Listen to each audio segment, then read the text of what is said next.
চাওকচোন বাৰু লঞ্চখনত ইমান মানুহ লৈছে, সৰু এটা ফেৰী, ইমান মানুহ উঠাইছে, ইমান ভিৰ। এইটো ধুবুৰীৰ পৰা আমাৰ ফুলবাৰী যোৱাৰ যিটো লঞ্চ ঘাট হয়, ফেৰী ঘাটত বাইক চাওক কিমান 50খনমান বাইক ওপৰত, মানুহ তলত টেপটেপীয়া, খাৰা থিয় হোৱা জাগা নাই।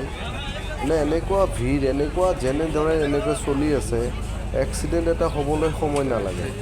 চ' বন্ধুসকল, মই এই দৃশ্যটো আজি এই ভিডিঅ'ত দেখালোঁ। নেক্সটত আপোনালোকে বিচাৰ কৰকচোন, এনেকৈ মানুহ কেতিয়াবা লোড লয় নেকি। তলে ওপৰে ভিৰ, ভিতৰততো মই সোমাবই পৰা নাছিলোঁ।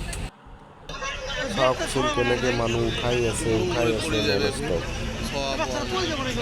এইটো ব্ৰহ্মপুত্ৰ তেনেকৈ চলি আছে, কি হ'ব মানুহবোৰে। চ' ভিডিঅ'খন আৰু এৱাৰনেছৰ কাৰণে বনাইছোঁ, যাতে এৱাৰনেছ হয়, আমাৰ চৰকাৰে যাতে এইটোৰ ওপৰত ব্যৱস্থা লয়।